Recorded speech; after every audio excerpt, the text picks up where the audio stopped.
देख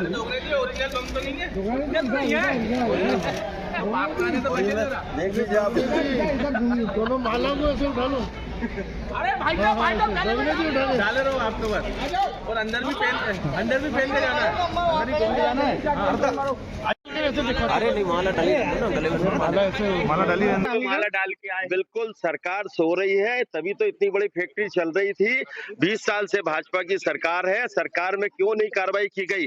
वहाँ के नेता, वहाँ के अधिकारियों ने क्यों कार्रवाई नहीं की? कलेक्टर एसपी क्या कर रहे थे? कमिश्नर क्या कर रहे थे? वहाँ का थानेदार क्या कर रहा था? जिस थाने में है सब पे कार्रवाई होना चाहिए और एफआईआर होना चाहिए इनके ऊपर। थाने पे भी एफआईआर होना चाहिए। थाने के पास में ही फैक्ट्री चल रही थी और मेन रोड पे चल रही थी, इसलिए ये सफिशिएंट नहीं, ट्रांसफर करना कोई सॉल्यूशन नहीं होता है। कार्रवाई करें, क्योंकि लोगों की जान गई है, लोगों मारे गए हैं, लोगों के साथ अत्याचार हुआ है, लोगों का मकान पूरे खत्म हो गए हैं, जीवन खत्म हो गया, कई के पिताजी चले गए, किसी का लड़का चला गया, कोई बूढ़ी माँ बची है। तो इस सबको मुआवजा प्रॉपर मिलना चाहिए। 4 लाख में होगा क्या?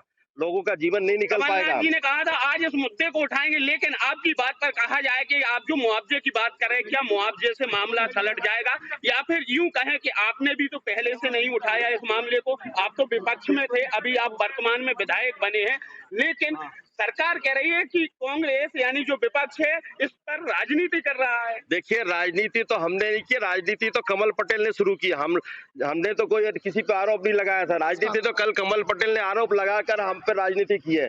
जब सत्ताधारी दल का आदमी, सत्ताधारी दल का मंत्री कह रहा है कि विपक्ष के संरक्षण में चल रहा है, हो सकता है क्या ये? विपक्ष अगर संवैधानिक काम कर रहा है या अनैतिक गतिविधियां चला सकता है क्या?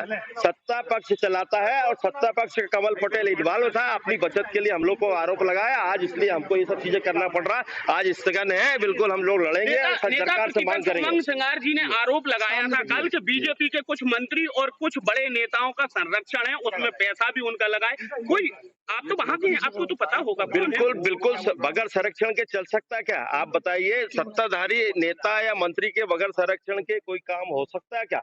वहाँ हरदा में खुला जुआ सट्टा बिक रहा है, शराब बिक रही है, किराने की दुकानों पे शराब मिल रही है, इस तरह की पूरी गतिविधियां हो रही है। और 2 महीने से मैं विधायक बना हूं, तब से मैं चिल्ला रहा हूं। मैंने गांधी जी के सामने धरना भी दिया, वहाँ सब चीजें करना है। इसके बाद भी वहाँ जू नहीं रेंग रही थी और ये इतनी बड़ी घटना हो गई है। इसके लिए मैंने पहले भी गांधी जी के सामने धरना भी दिया था कि इनको सद्बुद्धि दे, अधिकारियों को सद्बुद्धि